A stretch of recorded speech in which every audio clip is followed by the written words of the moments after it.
right, welcome in. Good Monday, Martin Luther King Day. Hope you had a great weekend. Dennis Fithian with you here, ready to get things underway on the Maize and Blue Review Afternoon Live. Ahead here, let's talk about the weekend. Michigan's weekend. You get back to Friday, that would include the basketball team in action. Of course, you had an open weekend with some visitors, recruiting, some news happening there.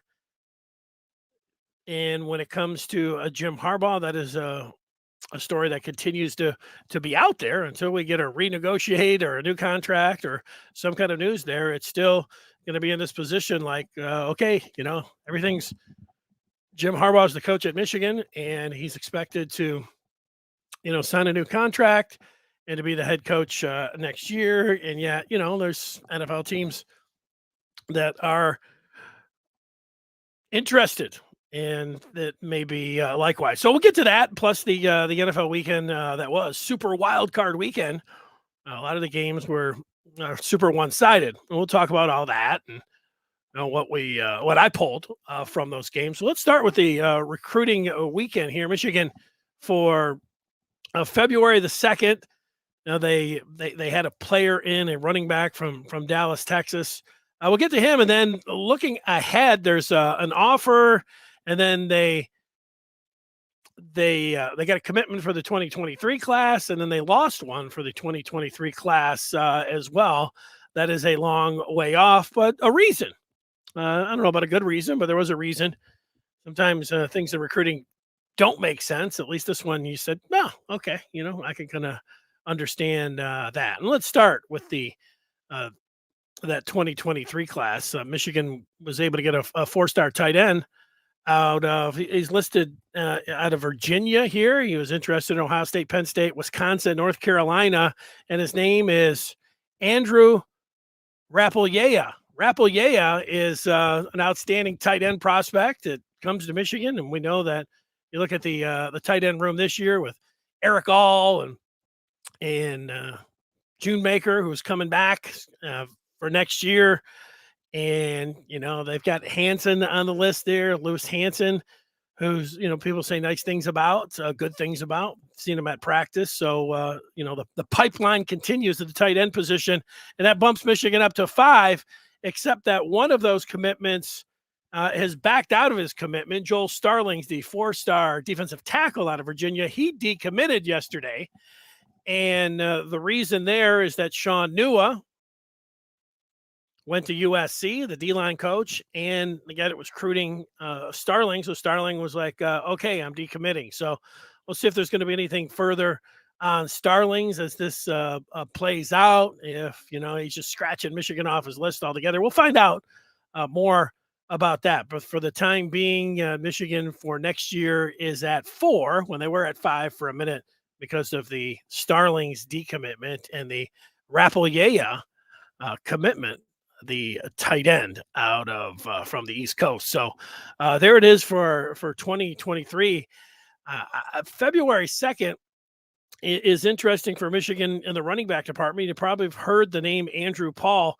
Andrew Paul, if you follow Michigan football recruiting, right around November when we started here at the Maize and Blue Review, remember Brandon Justice said, there's a linebacker, Jimmy Rolder. Jimmy Rolder is somebody that has been an amazing story in recruiting. This is like what Justice was saying. It was like really not a whole lot of interest from anybody out there.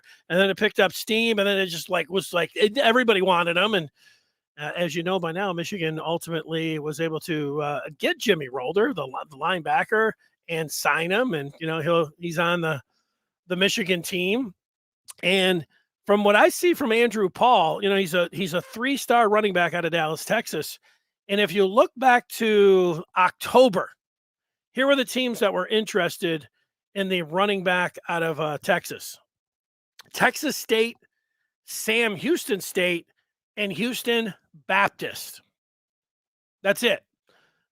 Those are the teams that were in on Andrew Paul, the running back.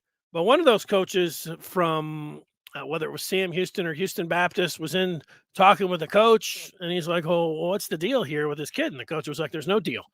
So the coach was like, "This guy," I don't know, paraphrase it at all. It's telling you the story. This guy's way better than this. So why aren't all these teams coming after him? Well, they're whether they weren't looking at the tape or evaluating the tape, it started. Colorado got in, Michigan got in, and now, Paul was supposed to be here over the weekend. We're talking about Clemson, Notre Dame, and Oregon. They're all in on Andrew Paul, and he's supposed to visit Clemson coming in this week. And he's been to Missouri, and he's been to Colorado, and right there in his own backyard, TCU and SMU, he'll visit. Trying to jam all this in before February 2nd. This is one of these that it reminded me of Rolder. Nobody was really in on him, and then it just started picking up steam, and now everybody seemingly wants Andrew Paul. So it's one of these late risers. Maybe he was missed a little bit by evaluators, whatever else. But, Paul seems to be like, I know if, you told me he was a 4-star, I'd be like, "Ooh, 4-star." It'd be, I think, that much more interest in him. And it seems like he definitely has that up arrow next to his name, something to keep an eye on there. Michigan also had an offer go out. Speaking of running backs this weekend, I live in Dexter, right outside of Ann Arbor, the village of Dexter. And I saw that Michigan offered a running back out of a Dexter named Cole Cabana. I called a couple people. I texted a couple people and asked them, I've got some friends here in Dexter, have kids that go to school there. I think some that, go to the football games. And, the first text that came back was like, "Yeah, this guy's awesome, super fast." And the next guy said, "Yeah, it's great that Michigan offered him, but probably," he said his money would be on Michigan State for Cabana because one, he had understood that the kid was a lifetime fan of the Spartans growing up. And also that one of the other kids on the football team, his friend, is already a verbal to Michigan State as well. Now, we've been through enough recruitments. I know enough about recruiting. I mean that it doesn't mean everything if it's your childhood school or if somebody on your team goes somewhere. But it's also worth, saying, or I wouldn't say it here. Now, I'll have to follow up myself. And that is from somebody who has a kid, at Dexter, and just what he was telling me. So, I mean, that's as far as it goes. So, that's not a report. That's, what I heard from somebody that, knows a little bit about the Dexter football team and specifically Cabana. That's what he had to say to me. So we'll see. I'll follow up on that and see if those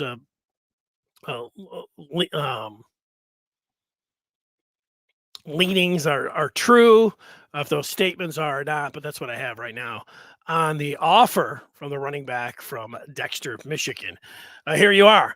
Now we get back and take you back to Friday. Phil Martelli, Michigan assistant, talked a little bit earlier today, talked about the team and where they were on Friday, fighting hard against Illinois, but, ended up losing by 15 ultimately to the Fighting Illini. And Michigan was shorthanded in that game, Hunter Dickinson and Brandon Johns. And Phil Martelli saying that, because Michigan plays Maryland tomorrow, he wasn't ready to commit to those guys being available tomorrow, saying that their long-term well-being is what they're focused on. That's when it comes down to Hunter Dickinson and Brandon Johns. So testing, conditioning, all those things, and whether or not they're going to be there for the Terps tomorrow, we'll see. But that's the latest on those two guys. Meanwhile, Martelli also mentioning that Zeb Jackson is currently not with the team. He's not off the team. It's another one of these things taking care of it's not like mental well-being, and he's still around. But let's see now what happens here with Zeb Jackson. And, Zeb, and you hope the best for somebody like that, get right and be able to get back to the team or whatever else if he can get everything going. But, when people say, wow, what happened to Michigan, from the preseason expectations to where they're at right now. Yeah, the preseason expectations were too high for this team. And, I think you start when, if you're going to describe it, if you've watched the team, yourself, all the different pieces and how it's been put together and where they're at right now. And how it's likely not going to be a tournament team, and they have been a disappointment. So now you recalibrate and just look, can they get some positive growth from some of the players here that and then possibly have some of those guys that may have been only here for 1 year coming back. Those are the things that's the focus right now, whether you like that or not. I mean, nobody likes it. Nobody likes to say, well, you know, um, from the preseason favorite for the Big Ten and talking about going to the Final Four to now talking about, hey, hope we can just see some individual growth. I mean, that's just where it's at. You say unfortunately, but those are the facts when it comes down to it. So things can change. We know how college basketball is, but I mean, if we're just looking at it right now, and you're asking, like, it really doesn't look like a tournament team or an NIT team. That's just the way it's playing. And it starts. You go, okay, well, let's start with a roster. You start with a senior coming back and in Brandon Johns, and you're hoping for him to take a step forward. You haven't seen that thus far. I would look at some of the other returning players. Eli Brooks and Hunter Dickinson. I think you pretty much say, hey, you pretty much, what you're seeing what you got last year from them this year. Now there's more attention being paid to Eli Brooks because last year you had so many other. Eli Brooks wasn't the first name that other teams were putting on the board. When you're scouting Michigan, they were putting some other guys in the backcourt. So he's drawing the toughest defensive assignments, and he's he. But I think Brooks is about what you would expect there, and I think the same thing with Hunter Dickinson. Now, yeah, that all the firepower isn't around him, and that teams are paying the attention to Hunter Dickinson. Sure, I mean that part. Did he, does it matter that he's expanded his game, where he's dropping in some or willing to shoot more from the outside? That part really hasn't factored into me. But then you get to some of the other sophomores. We just talked about Zeb Jackson, who you saw flashes of last year, but I thought it was a reasonable expectation to see more from Zeb this year, and we know that hasn't happened. And I think the guy that also got his first start on Friday, Terence Williams, you're expecting a little bump up, natural with a guy from his freshman to sophomore season, and you also haven't got that. Then you go with the transfer in Devontae Jones, who he scored pretty well on Friday night, but he has also, been up and down. And I don't think, he's not the guy that I was expecting. And I think the transfer, it can't be going as well as he expected, I would think. And it's not going as well as what I would have hoped. So, and probably the same for you. So, that's pretty much it. Then you get to the freshmen, and I think you start with Caleb Houston, and when you're a top 10 guy, and people are telling you, hey man, you're a one and done. You're one of the 10 best freshmen in the country. Well, we see that hasn't materialized, and he's got a long way to go. He's got a long way to go to see if he can. If this was an average or above average team, you'd put Caleb Houston on the bench, and you'd say, hey, let's just practice and see where you go. Michigan doesn't have that luxury, and we'll see if he is able to contribute, get his shot back, and hit the weight room, all the things that you talk normally about freshmen. But when you get one that comes in that's a 5-star and a one and done, you hear all that, and you have expectations, from that. But we've seen it enough times to know that sometimes guys, they don't live up to that high school recruiting hype, and this is one of those cases. My hope with Caleb Houston is that, yeah, he finds his confidence and finds his game back a little bit. I know that one and done type situation. I mean, if he's going to go pro and somebody's going to draft him, I mean, I don't see that right now. It wouldn't be the strangest thing. There's still a lot of time left, at least in his personal development, before we talk about any of that. But I mean, it sounds silly, saying it here today, like, oh, well, Caleb Houston could go pro. Like, pro what? But, we're not even to the halfway point. So he does have some time here to turn things around. For me, the best case scenario here when it comes down to Caleb Houston for Michigan is that, he does have that improvement and then decides to, hey, let me come back one more year and then he can contribute, on the floor and then, all those things would still be available for him. But, I don't know. I mean, sometimes, guys just want to go and they, get set on that and, maybe he will, but I'm just talking about it from a Michigan standpoint. And, it's a little bit of like that with Musa Diabate. He's about what I expected. I mean, like, he is awesome at times. You see the talent, how quickly he's just not somebody that you can depend on to be your top scorer, even your second scorer, not night in and night out.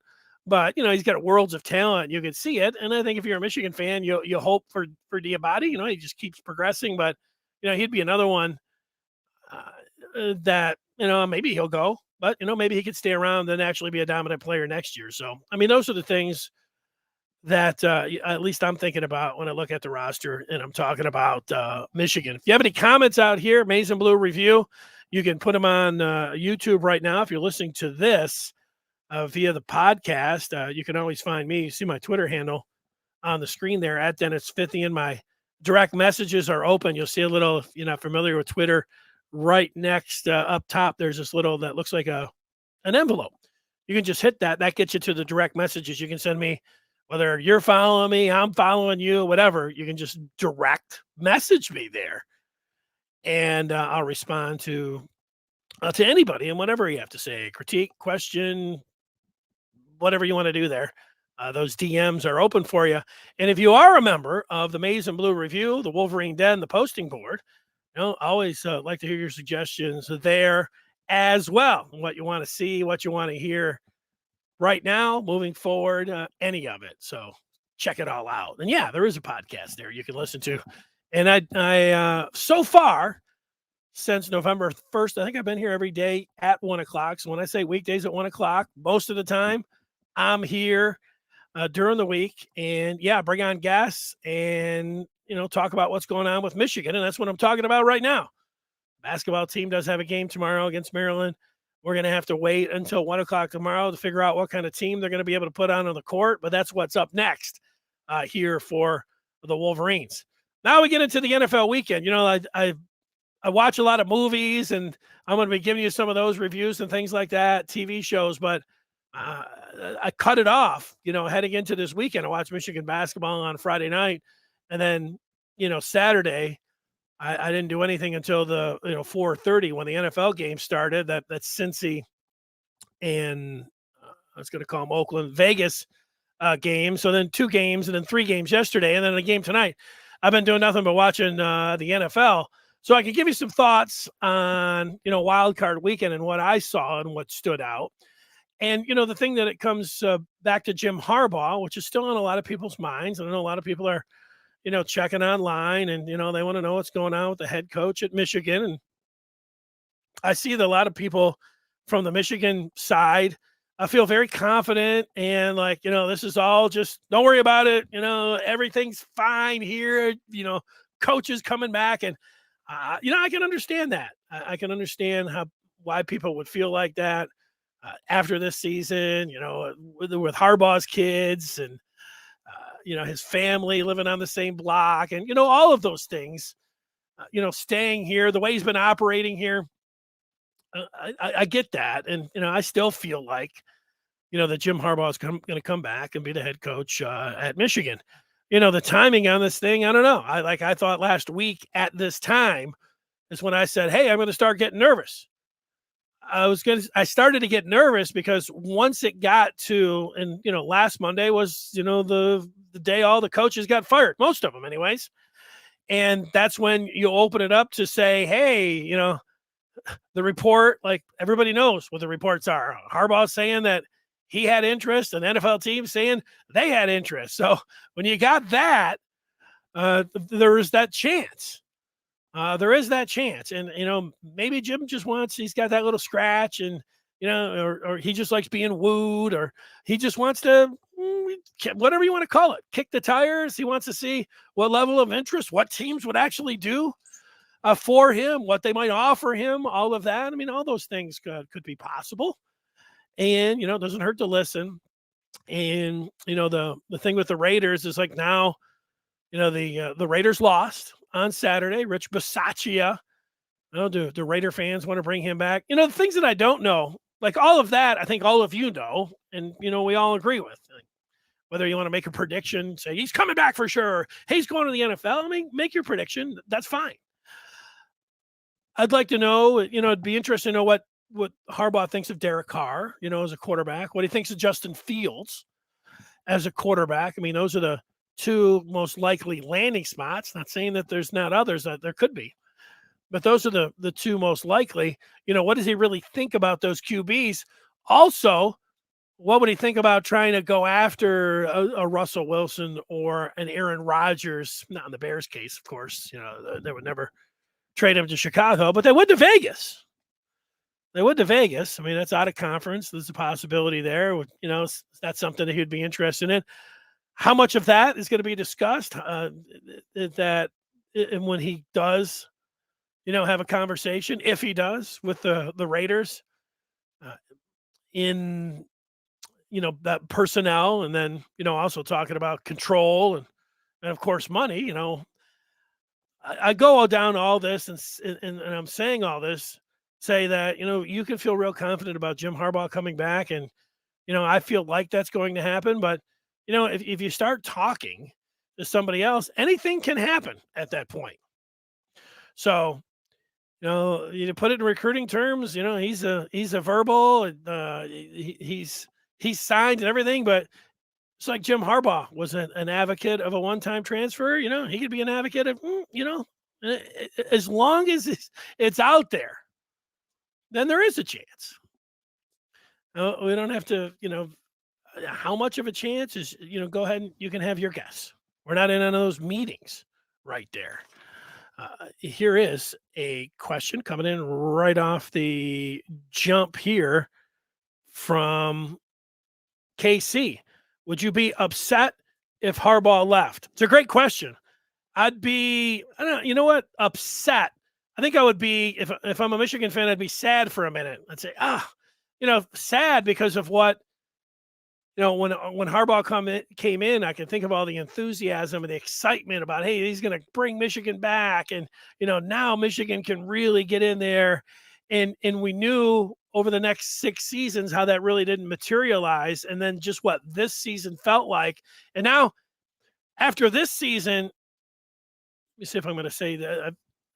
After this season, all of the enthusiasm and expectation, it feels like we're back to, heading in to year one, except personnel wise, Michigan's better than they were, then. And then, of course, the landscape has changed with the name, image, and likeness and the transfer portal and everything else. So, no, I think sadness would be the one thing about Jim Harbaugh leaving. But you know what?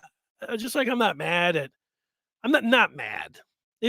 What do you, no, not mad. Sad. I'm just trying to think about the feelings there.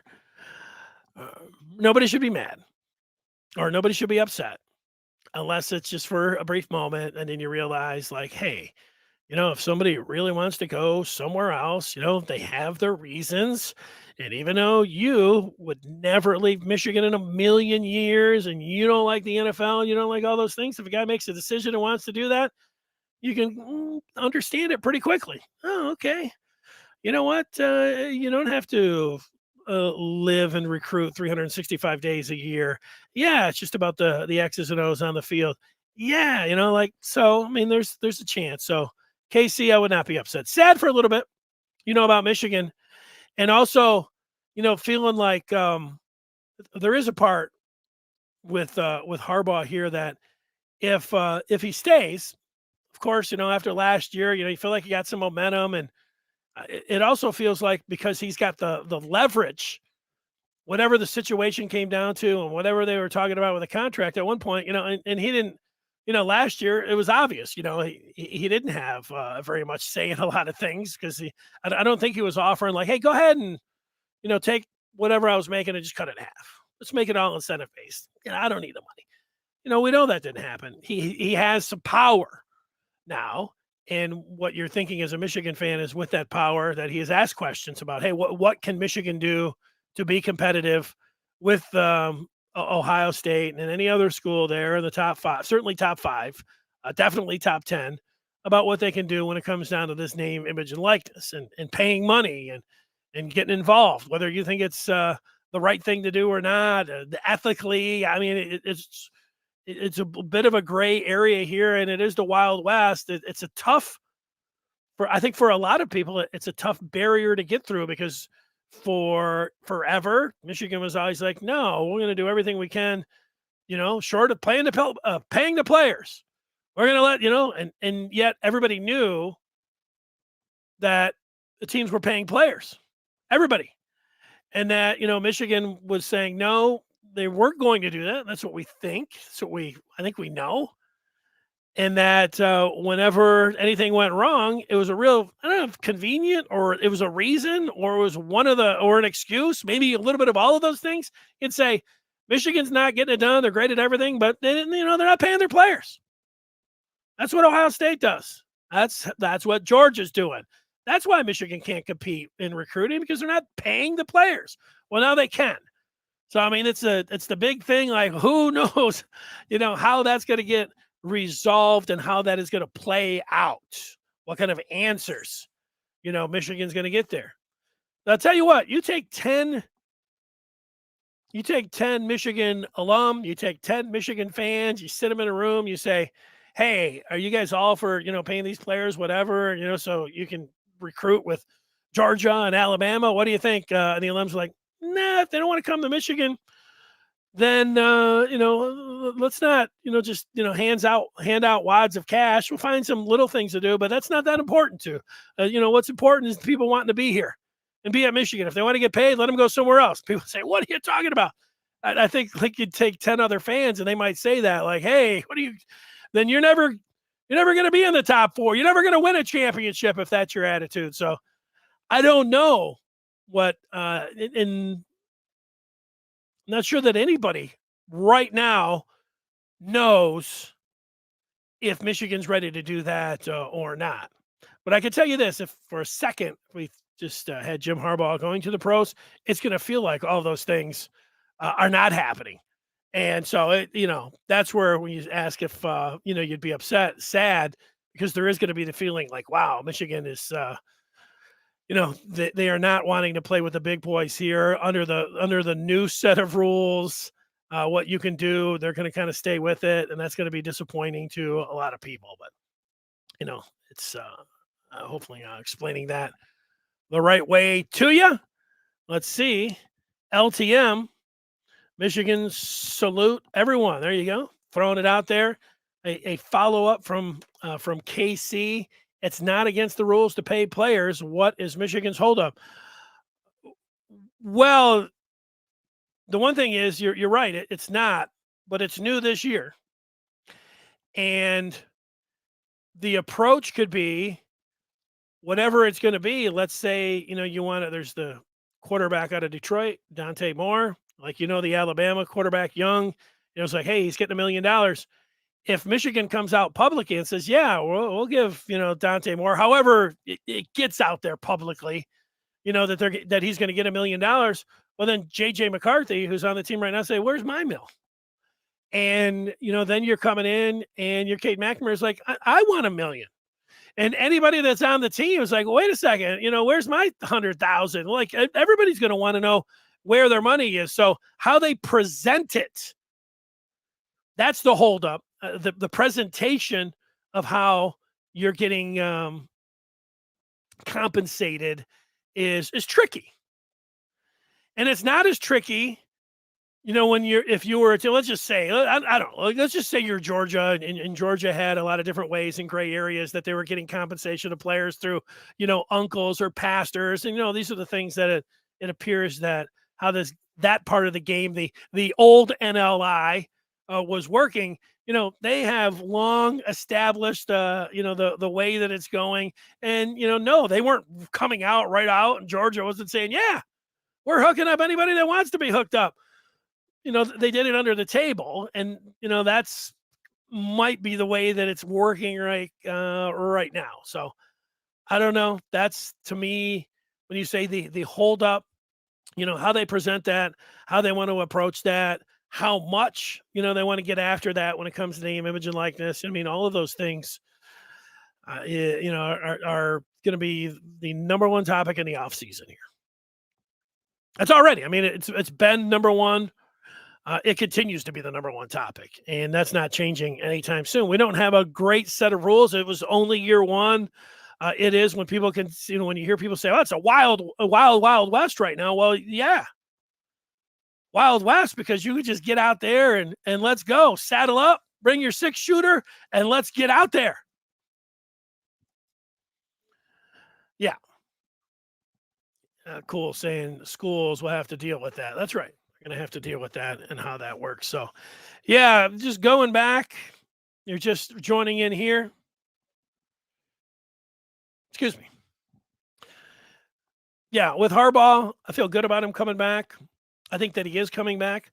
But when you go out there and you're listening, I mean, there's always that danger. And, you don't have to sit around, being scared or, but can I see somebody being a little bit nervous until it actually gets done? Yeah, I think so. Like, I don't think it's a 100%. I think people that are, I don't know how many people are claiming 100%. But I don't know, like, even if you put a percentage on it, what you're going to say 90? Because 90 plus, but then you're just going to listen. And you never know when you're going to get bowled over by an offer. And a lot of times, it's great to go into any kind of negotiation or anything with a feeling like, I don't need this. I'm perfectly happy where I'm at. I'm just out here, doing this as a friend to people. And full control, 150 million. I don't know. Like, so, but the one part, just talking about the money, and I know Harbaugh said he would do it for free and, all those things. And, he always says, take him at his word. So, but, one thing with the money comes the power. And, having it, and there's one thing Michigan has here, and Harbaugh has with Michigan, is lots of power. Like, now he can dictate, you know what? Yeah, I want NLI. I want to establish this network. And, this is what we need to do. We need to, maybe he needs it in writing or however it's going to be. He wants that commitment that Michigan is going to look at what the top 5 teams are doing, and they're going to do something, in that range. He's got that power now. So, yeah, and the one thing about money, when you look at, Tucker getting $95 million, Jim Harbaugh has got to be worth, if that's what Jim Harbaugh wants $100 million and whatever kind of power that he also wants, about the NIL, he's got all of that. And, most of the time, when you follow any kind of sports, coaches, college pros, or anything else, it usually is about the money. And, the biggest check usually wins. And in this case, with what Michigan has, Harbaugh is going to get as much money and as much power. I don't know. Like, people say, well, NFL, he'll have authority, over personnel choices. Maybe he'll be able to handpick the general manager. That's great power. General manager power, head coaching power, sure. And, the money that he could potentially get, I know some of that is with the Ravens, Raiders, 12 million, 14 million, maybe. They just gave Gruden 10 years and 100 million. They ready to come over the top and go another, here's 120 for 10. I don't know. And here's full control, maybe. But also, it could be a lot shorter deal. My point to all of that is, if it comes to money and power, Michigan's very competitive in both of those areas with Jim Harbaugh. That's like, there's a lot of different things why I think that, he's coming back, but I don't think there's a team that's going to give him much more, if any more. If they're going to give him more, he might be getting the most money right here at Michigan. And in terms of power, like, anything that he wants, he should be able to get with where he's at right now and the leverage that he has. So whatever he's going to ask for, I think Michigan's going to say, okay, whatever you want. Here's not only the blank check, here's the blank piece of paper, whatever you want on there, Jim, just write it out. They're going to get it. Power, money. I don't think anybody else can, compete with that out there. That's why I think that ultimately he is coming back. All right, and the last thing here are the NFL games and the wild card weekend, and, things that stood out to me over this weekend. If you go back to Friday's show and you You can do this whether you're on YouTube, wherever you're watching or listening this to. You're able to scroll through and get to the end. If you want to go to the end of Friday's show, you'll hear me picking the 5 games in Wild Card Weekend, and I hit on 4 of them. 4-1 heading into tonight, and tonight I'm picking the Rams -4. So you always hear like, I got it going, and I know I just made my pick just like everybody else. But when you're 4-1, you feel pretty good about going 4-1. I've been 1-4 before, but I was 4-1, so I feel good about that. But to get that quarterback right in football, you're seeing it in Cincinnati. Like Joe Burrow, I mean, he's elite. That's what you want in the NFL. And you can go through a lot of different things. Well, you want this, you want that. What about Stafford tonight? Look at Matt Stafford was never an elite quarterback. He flashed some elite skills in 2004. Is that when he threw the 5,000 yards? It's a long time ago. That was 2014. No, 2014, 2000. Just it's the year that he threw 5,000 yards. That's a long time ago that he just flashed some elite skills. He doesn't have that. Joe Burrow looks like an elite quarterback. And Cincinnati was criticized when they took Jamar Chase in the draft ahead of the Lions picked Penei Sewell, saying, you know what, you got to have somebody that's going to block for him. And even though he got hit the most, they still need help on the offensive line. I mean, Joe Burrow and Jamar Chase, man, that 1-2 starting point, they got it. What's it going to take to compete with Mahomes and Hill? And it's going to take somebody like Joe Burrow. And they got it. So that totally stood out. There was a whistle in that game when Burrow was running over to the right, threw into the end zone. And, they made a point saying that that's crew or that particular ref umpire, he's not doing any more NFL games. They blew that.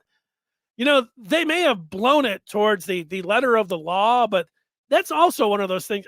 I've seen it in hockey so many times. Actually, I think Michigan, Minnesota one time where the puck was, so the puck disappears and, those the refs in hockey, like they're supposed to blow the whistle if they lose sight of the puck. Well, this puck was going right between the wickets of the goaltenders. This is the overtime of NCAA. It could have been a Frozen Four. It was maybe to go to the Frozen Four, but they blow the whistle, and as soon as however it takes a second to blow the whistle, as soon as he's done blowing the whistle, like you see the puck going in between the guy's legs, they blow the whistle. You see it like right behind him. Like it wouldn't have mattered. The point was to the blowing the whistle and the play's dead. It didn't matter. It was going in there, and it was the same thing. Like I get when you blow the whistle in the NFL that the play is supposed to be over. I mean, that's the letter of the law. Like if you're back there and you're throwing a bomb, could somebody, as the ball travels through the air and you hear the whistle blew and you're the defensive back, you could say, hey, I thought the whistle blew.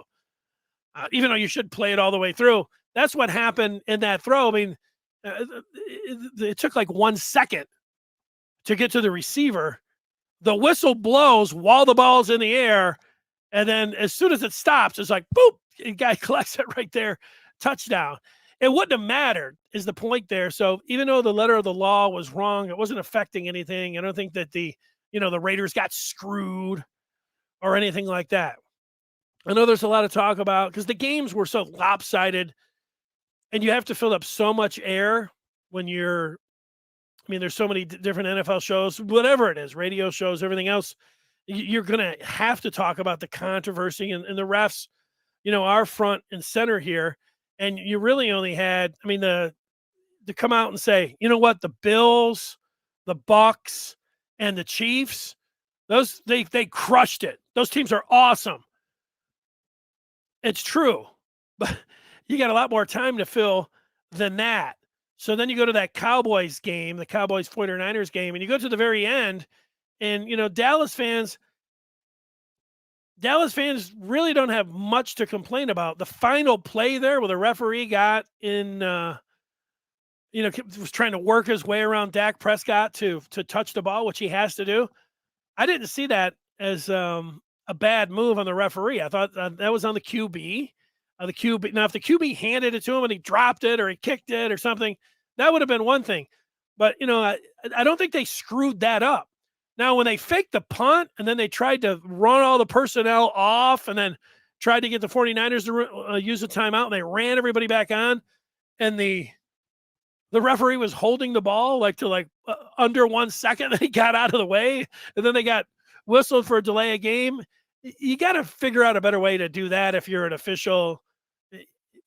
He's got to allow, that ref had to look over and see that San Francisco was set and get out of there. So he did screw that one up. Let's not act like Dallas lost that game because of the officials. I mean, come on. How about their 14 penalties that they committed? That was an embarrassment. I know they led the league in penalties this year. Whew, man. Did they lead that game every time? False start, every other play almost in that game. Dallas has only themselves and Mike McCarthy to blame for that loss to San Francisco. Man, they were at home with the number one offense in the league and weren't able to rise to the occasion there. So that's what I saw in that game. And, it did give a lot of people around here, and I'll give it a couple seconds here. When the Lions did play the Cowboys in the 2014 playoffs, the Lions did get screwed. The Lions got screwed with a face guarding penalty that should have never been called. It was, or should have been called. It was the exact textbook definition of egregious pass interference, and it didn't get called. And on the exact same play, what was also enforced that year in particular, like they're saying, hey, they're really, keeping an eye on this. They didn't want players out on the field that, weren't participating in the play. And on that play, Des Bryant took his helmet off. It was out at the hash mark right into an official's face. It was a total. That was 15. The other one, was 15. There was still, I think there might have been 10 minutes to go in the game. The Lions punted. It was a 4th and 1. It was a disaster. I don't know. It was a 10-yard punt or something. It was, and then, Matt Stafford still had with over 2 minutes to go and timeouts in a 1-score game, and he couldn't get it done. So the Lions, while they did get screwed, they had opportunities, after that. But nobody's, sitting around crying for the Dallas Cowboys. Certainly not here in Detroit. I mean, come on. Detroit's not getting any. Cowboys aren't getting any sympathy from Lions fans who got screwed out of that 2014. A couple of those calls. It was heartbreaking, and they did go to the playoffs once. After that, they didn't score a touchdown against the Seahawks. So that's it. So there we go. Harbaugh, the NFL playoffs. The Michigan recruiting weekend, the Michigan basketball team back in action. We'll be talking about that tomorrow. Thanks for joining us. Any of those times, remember, you go, if you're listening to the podcast, love to have a review in there. Of course, we like you to subscribe to all the stuff at TMBR here. And we want feedback, because if there's something there, he's like, why don't you talk about this? Talk about that. You know what? I'll talk about it. Send me a comment. Send me a DM. Give me a review. I'll do that. And until tomorrow at 1 o'clock, we'll talk with you then. See ya. It's been the main